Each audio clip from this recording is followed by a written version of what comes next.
Welcome to the Locked On Titans podcast. I am your host, Tyler Rowland. Titans fans, it is a Financial Friday edition of the Locked On Titans podcast. On today's show, we are going to take a look at the Tennessee Titans financial situation heading into the 2022 offseason. How much cap space do they have right now? How much cap space can they create? And how exactly can they not only create more cap space, but utilize that cap space in the most efficient way possible? It's all about the money on a Friday edition of the Locked On Titans podcast.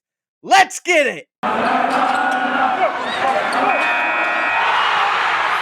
are Locked On Titans, your daily Tennessee Titans podcast, part of the Locked On Podcast Network, your team every day.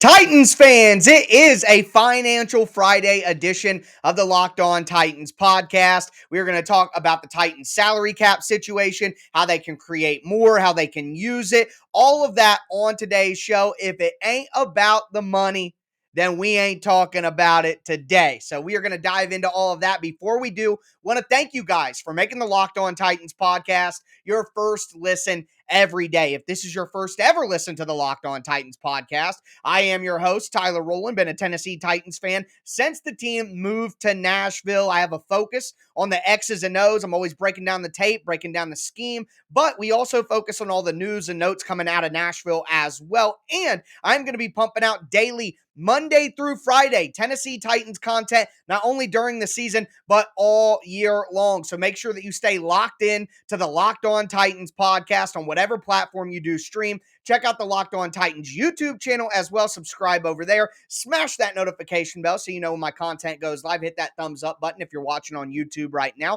Also, you got to check out my additional analysis on social media, on Twitter at Tic Tac Titans, on Facebook at Locked On Titans Pod. But it's a fantastic Friday here on the Locked On Titans podcast.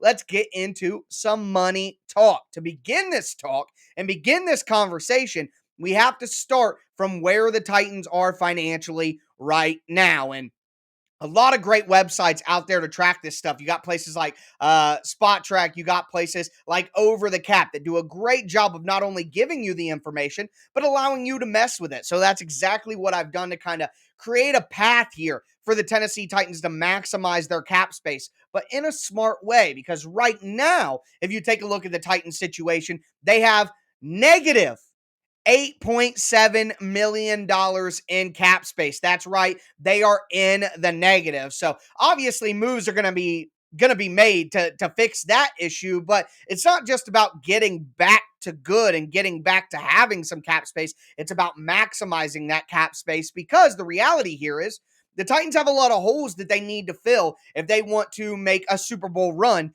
in 2022. They got a lot of moves that need to be made if they want to get back to how well they played in 2021. And you look at holes like wide receiver 3, tight end 1, the right tackle position, depth on the defensive side of the ball in the front 7. All of that will require cap space. And not only that, but the Titans have to sign their draft class, which will take anywhere from $7 to $11 million. So they have to carve out a significant amount of space between now and the beginning of free agency in the middle of March. How can they do it? Well, yesterday's episode with the esteemed, as he enjoyed being called, Will Lomas, we talked about 6 cut candidates for the Titans and kind of worked through what the Titans would do with those positions if they made those cuts. And we talked about, how the Titans would go about filling those needs that they would have after these cuts, who should be cut. If you want a deep dive on that, check out yesterday's show. But today I want to focus solely on the money and how to create more cap space. And the cut candidates: Taylor Lewan, Roger Saffold, Zach Cunningham, Jackrabbit Jenkins, Brett Kern, and Kendall Lamb. But it doesn't just stop with the people who are able to be cut and the money that can be saved that way. There are also ways to restructure the contracts of players that you already have on the roster and under contract that can carve out more cap space as well. And that restructure process has become in vogue in the NFL in recent years. So just to say this, the Titans do have the ability to save themselves $92 million and create $84 million of cap space this offseason. Now, I got to tell you, I think that is a bit unlikely. I think the Titans would put themselves in a tough spot if they did so. What would that require? Well, the Titans would have to cut all six of the salary casualty candidates that we talked about yesterday that I just mentioned: Lawan Saffold, Zach Cunningham, Jackrabbit Jenkins, Brett Kern, and Kendall Lamb. If they were to do that, that would carve out $47 million in savings. That would bring the cap space to $38.4 million. Then they have the ability to restructure six different players: Ryan Tannehill, Bud Dupree, Kevin Byard, Derrick Henry, Julio Jones, and Danico Autry. And if they were to restructure all of those players, that would carve out an additional $44 million in cap space. So that's $92 million in savings, $84 million in cap. Now, as I said before, if they were to do all of that, not only are they putting themselves in a tough spot from a roster standpoint, having talented players, that's too many players to cut and replace, but when you restructure these players, you're pushing money into the future. You're basically, it's like getting drunk.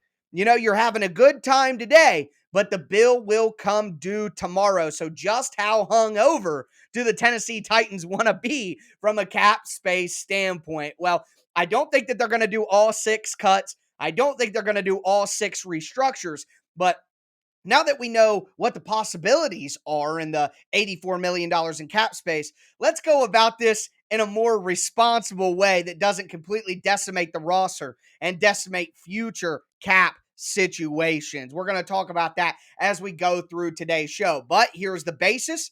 We know the six players that can be cut, the six players that can be restructured. We know the Titans sit at minus $8.7 million in cap space.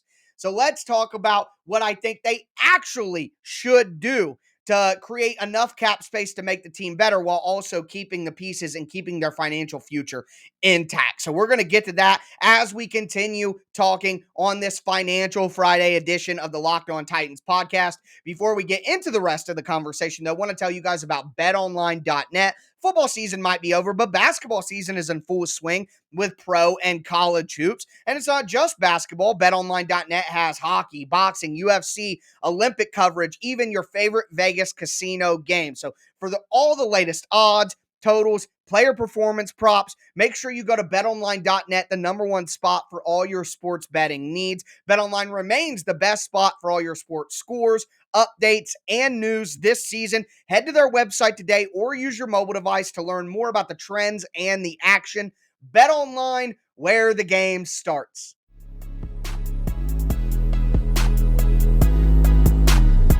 Titans fans, let's continue this Financial Friday edition of the Locked On Titans podcast. We just set the foundation. We set the basis of the conversation. The Titans are in the negative when it comes to cap space, $8.7 million, but they have avenues to create $84 million in cap space. Now, as I mentioned before, doing that would pretty much decimate the team and really hurt the Titans' financial future. So what are some responsible ways to go about creating enough cap space for the Titans to improve without taking too many steps back? Well, let's dive back into the conversation about cuts. Now, yesterday, as I mentioned, we talked about the roster ramifications of making cuts, how to replace the talent that you're losing, because we can look at this as simple numbers and money, but the Titans can't just cut all of these players because they're going to be in a tough spot from a roster standpoint. Too many holes to fill, even if you create the cap space. So going back over the cut candidates for the Titans. Roger Saffold. The Titans could create $10.5 million in cap savings from cutting Roger Saffold. Taylor Lewan. The Titans could create $12.9 million in cap savings by cutting Taylor Lewan. But again, this is one of those crossroads points, as I talked with Will yesterday. I do not believe that it would be responsible to cut both of those players. One, you got Aaron Brewer, who can replace Roger Saffold. Yeah, some people think you could slide Dylan Radins over to left tackle, but I don't think going with that pairing on the left side is the right move for 2022, the last year of the Titans Super Bowl window with the core of this roster. Now, that's my opinion that the window would close after this season, but with that, being my opinion, when I create this responsible path to cap space, that's going to be part of my decision making. So I don't think you could do that, even though it would save you $23 million in cap. You would have to dip into a lot of that cap space to replace one of those guys with a valuable veteran. So I don't think it makes sense to cut both of them. With that in mind, I think that you do cut Roger Saffold, save that $10.5 million there. That way you could slide Aaron Brewer into that spot. Maybe you slide Dylan Radins into that spot. Maybe you draft an interior offensive lineman early in the draft that can compete for that spot. That's all possible, and that would give you big time savings as you got a guy on a rookie contract filling that left guard spot, and then you have Taylor Lewan, a veteran, who can help that young guy out and have him at left tackle. And yeah, as we said yesterday, some people want Taylor Lewan gone, but he's coming off an ACL surgery. Guys always play better when they're a season removed from that injury, and Taylor Lewan is only the 14th highest paid offensive tackle in the NFL right now, and I think if you're honest with yourself, he is 14th or most likely better when it comes to ranking left tackles in the NFL. So it makes sense to hold on to Lewan, but we'll talk about things to make Lewan's money a little more palatable later in the show. So for me, you got Taylor Lewan and Roger Saffold. I'm only cutting Roger Saffold. That saved the Titans $10 million right there. Jackrabbit Jenkins, I think he's an easy cut. His cap hit's going to be $10 million. The Titans can save $7 million by cutting him, so you cut Jackrabbit Jenkins. Kendall Lamb as an offensive tackle didn't play well when he was given opportunities to step in there. And now the Titans have Dylan Radins. I'd rather have David Questenberry back, even as a role player and a backup, than keep Kendall Lamb for $4 million. So you cut Kendall Lamb. That gives you about 3.2 million in savings there. And then this is an emotionally tough one to stomach, I know. But the Titans need to cut bait with Brett Kern, who is like the third highest paid punter in the NFL. As mentioned yesterday, he has declined in yards per punt 5 straight years in a row. He's in his late 30s. It's time for the Titans to create a new plan with their punter, and you just can't simply pay your punter $3.2 million with the situation the Titans have right now. So I say you cut Brett Kern. You look at those 4 cuts: Saffold, Jackrabbit, Kendall Lamb, and Brett Kern. You have just saved yourself $23 million. You replace Jackrabbit Jenkins with Caleb Farley. You replace Roger Saffold with Aaron Brewer or Dylan Radins or a drafted rookie. You replace Brett Kern with a cheaper punter. You could even bring Brett Kern back after you cut him if he really wants to be in Nashville. You draft a punter. You got an undrafted free agent guy in there. Kendall Lamb, his replacement is already available, however you want to look at it. So you're saving yourself $23 million while also not putting yourself in a terrible spot from a roster and talent standpoint. So I really like those avenues right there. Now, as I mentioned before, if you did cut all 6 of those players, including Taylor Lewan and Zach Cunningham, you are saving yourself $47 million, getting you to $38.4 million in cap space. But it's just my opinion that you put yourself in a tough spot when you do that. You would have to go out and sign a veteran linebacker worth $5-6 million for depth purposes. I don't think you can rely on Monty Rice just now. You would have to go out and totally replace the left side of your offensive line while you're already going to have to replace right tackle, and there's potential that you have to replace center. The Titans don't want to go into next offseason or go into next season having to replace 4 of their 5 offensive linemen. So I don't think the route that they would go is to make all 6 of those cuts. But I do think, as I said, you cut those 4 guys: Roger Saffold, 10.5, Jackrabbit Jenkins, 7, Kendall Lamb, 3.2, Brett Kern, 3.2. That carves you out $23 million in savings, and it gets your cap space to $19 million. So I think that is a very shrewd move for the Titans to cut those 4 guys out of the 6 people that make sense. What we do have to discuss, which is even more in detail, is the restructures. What is a contract restructure? What does that look like? Why would a player do that? Why would the team do that? And who are the available candidates? And who do I think makes sense to do that? We are going to talk about that to cap off today's Financial Friday. But what we've just done is we've cut 4 players and we've saved the Titans $23 million.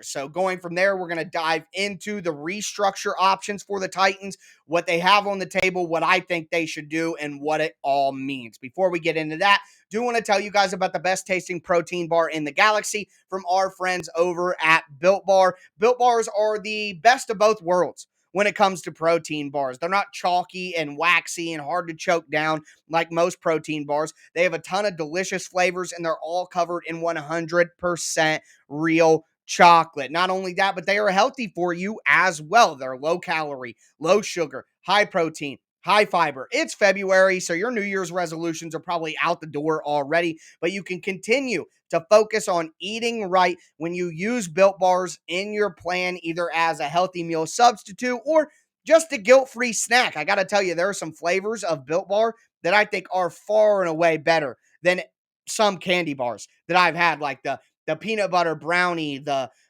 white chocolate cookies and cream, which has been a new one for me that I'm really, really enjoying. So make sure that you guys check out the Built Bars for yourself. Go to built.com. That's BUILT.com. Use the promo code LOCKED15 and you'll get 15% off your order. Once again, that's promo code LOCKED15 for 15% off at built.com.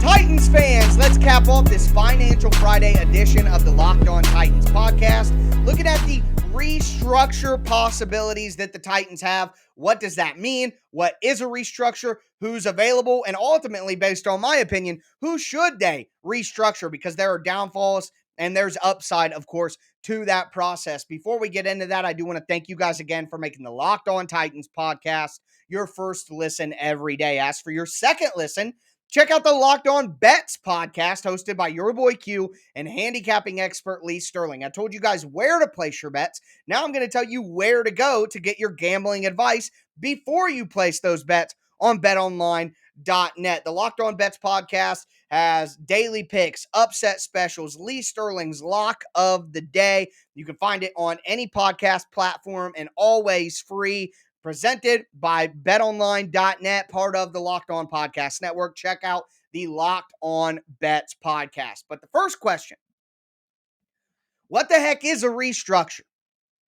Okay, well, like I said, it's like drinking alcohol. You're sacrificing tomorrow's happiness for today. So what happens with a restructure? It has to be done with a person that has more years on their contract. That's the number one thing. You have to have more years on your contract. What you do is you take a player's salary. So let's say, just for mock purposes, these aren't true, but for mock purposes, Ryan Tannehill's salary is $15 million. Okay. So what you would do is you would take a big chunk of that, let's say $10 million of Ryan Tannehill's $15 million salary. You would convert that salary into bonus money, into signing bonus money, okay? And what happens in the NFL with signing bonus money or any kind of bonus money is that dollar figure gets spread out over the remaining years of the contract. So remember, for mock purposes, let's say Ryan Tannehill has 2 more years on his deal. The Titans take $10 million of his $15 million salary and convert it to signing bonus. That means his salary is going to drop to $5 million, which helps his cap hit for the year. But then that bonus money gets spread out over the final 2 years of his contract.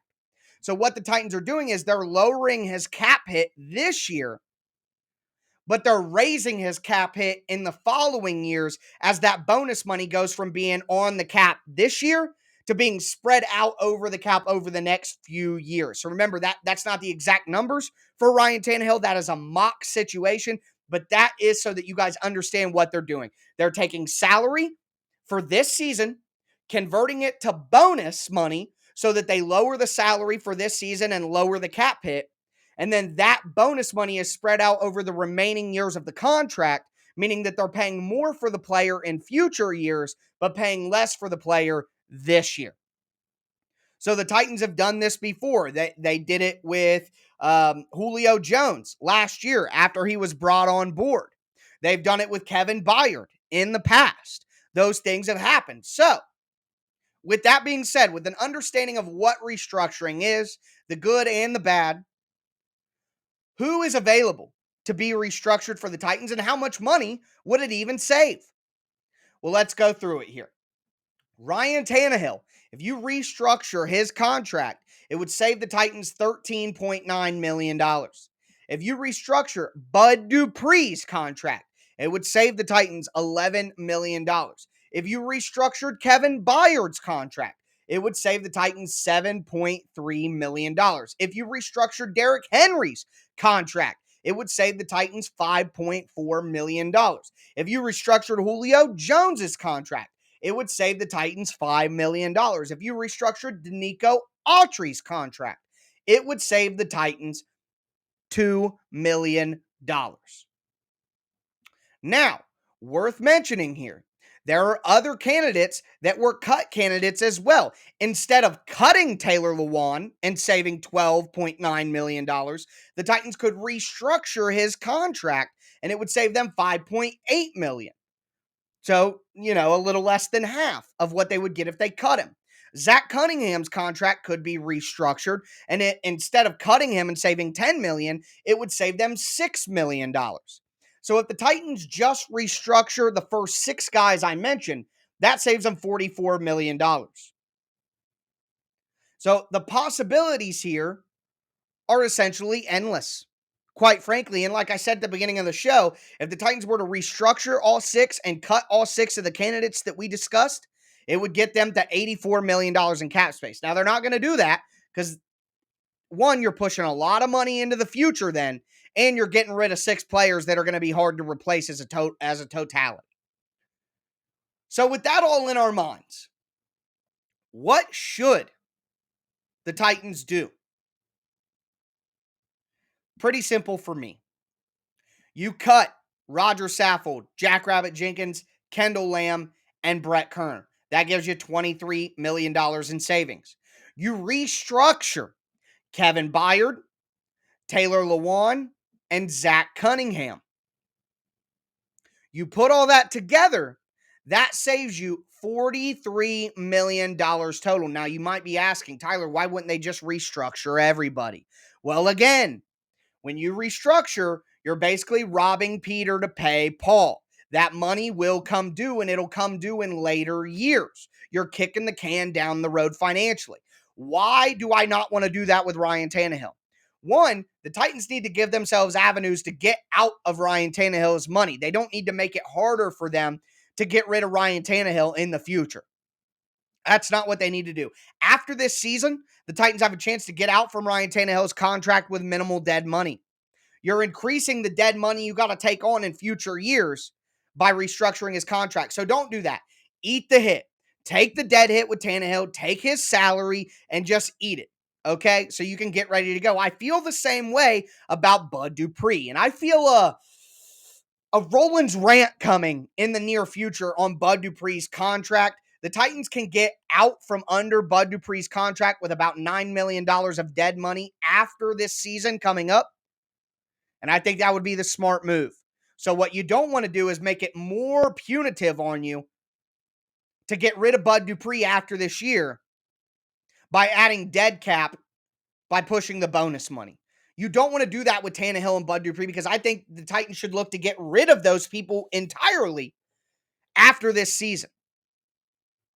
Same thing with Derrick Henry. The reality is here, there is plenty of data that shows after you have 1,500 carries in the NFL, you decline rapidly. We saw Derrick Henry break his foot last year. That's a load-bearing injury, and it makes you nervous already. What you don't want to do is you don't want to be stuck having dead money for a running back after they're off your team. So I don't think that you restructure Derrick Henry. Same with Julio Jones. You don't want to pay for Julio. If you get rid of Julio Jones after this season, you don't want his dead cap to go up for the years that you don't have him. Just bite the bullet and deal with this 1 year, and then you can move on after that. Same thing with Danico Autry. I don't think you do that because you're only saving $2 million if you restructure Danico Autry. Pushing bonus money and dead cap into the future to only get $2 million doesn't make a lot of sense anyways. So my point is here, Ryan Tannehill, Bud Dupree, Derrick Henry, Julio Jones, you don't want to be paying for all those guys after they're off your team in 2 or 3 seasons. So it's the penalty for those guys is not worth the savings. Whereas Kevin Byard, $7.3 million, Taylor Lewan, $5.8 million, Zach Cunningham, $6 million. Those are guys who I think will be on the team past next year. And with Taylor Lewan's situation, he has zero dead cap in 2023. So you'd only be making his dead cap situation about $4 to $5 million. And that's not that bad to eat if you move on from Taylor after this year anyways. The other guys that I mentioned that I don't want to restructure, their dead cap would be significantly higher by doing a restructure, and it's already pretty high. Julio's like $9 million. Bud Dupree's like $9 million. So you don't want to tack on to that $9 million by restructuring them when you might not have them on their team and have their dead cap be $14, $15 million. You could do that with Taylor Lewan because his dead cap with no guaranteed money in 2023 would be significantly lower, and basically just the bonus money that you roll over would be his dead cap hit, and that is manageable. That is stomachable. So to put a bow on all of this, you cut Saffold, Jackrabbit, Kendall Lamb, Brett Kern. Save yourself $23 million. You restructure Kevin Byard, Taylor Lewan, and Zach Cunningham, which means you keep KB, Taylor Lewan, and Zach Cunningham on the team, which I think is important from a roster standpoint. Obviously, Kevin Byard is important to keep around. That's, whatever there. But I don't think you go into the next year with a brand new left tackle and left guard. I just don't think that's the move. And I don't trust Monty Rice in year 2 to be with David Long to make me feel good about the Titans linebacker situation without Zach Cunningham. So you cut those 4, you restructure those 3. That saves you $43 million, 43 and some change. With the -8, you get yourself to about 34 and some change in cap space. So the Titans could make those 7 moves and create $34 million in cap space. From there, you re-sign Harold Landry. You do salary manipulation with the bonus money, with the salary. Like last year, the Titans signed Bud Dupree essentially to a 2-year, $35 million contract. But his cap hit last year was only $5 million. How is that possible? Through the structuring of contracts. So you do the same thing with Harold Landry. Pay him his $18, $19 million a year. Give him a fat bonus. Keep him on the team. But structure the contract in a way to where his cap hit is only $6, $7 million for 2022. Now you're at about $27 million in cap space after bringing back Harold Landry. You pay, $5 million. You give Ben Jones the Jayon Brown deal, where you have 2 void years at the end that allows you to stretch out the bonus money, and you give Ben Jones a salary of like $3 million, even though he gets $5 million up front. And you keep Ben Jones back. Now you're at about $24 million in cap space, which gives you the ability to sign a tight end 1, to get a new right tackle, to sign a cheap veteran cornerback for depth purposes. Maybe it gives you the ability to bring back Deonta Foreman. Also, you got to think about the end of the roster guys that are worth all under $1 million. And you got to think about the $7 million to $11 million draft class cost. So I think having $34 million in cap space, bringing back Harold Landry, bringing back Ben Jones, still gives you the ability to add talent to the team without sacrificing the roster and the talent that you already have. So cut Saffold, Jackrabbit, Lamb, and Kern, restructure Byard, Lewan, Zach Cunningham, give yourself $34 million in cap, give Harold Landry a deal that's backloaded with a low cap hit in 2022, Give Ben Jones a similar deal that you gave Jayon Brown last year, and then use that extra $24 million to sign everybody else. There we go. That's the Tennessee Titans financial plan in my eyes. Now, the last thing that I want to speak to here, why would a player restructure? Because they get more money up front.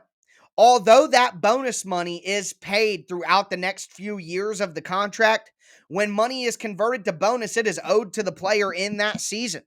So the players are going to get more money quicker, and that makes sense for them. The team gets financial relief for this season, and technically the Titans can do that without consulting the player. But what player would object? There's no reason to object. So the team has carte blanche to restructure the contract as they like, and no player is going to decline that. The player wants more of their money right now. Absolutely. It's my money and I want it now. So it's a win-win for both sides. And it just makes sense. And Titans players have a really great culture in their locker room. So, I don't see this as any kind of problem whatsoever. It all makes sense. It all works out perfectly. So that's what I think the Titans should do with their financial situation going forward. These cuts and these restructures are going to start coming through here in the next, 3 weeks or so, because free agency starts in the middle of March.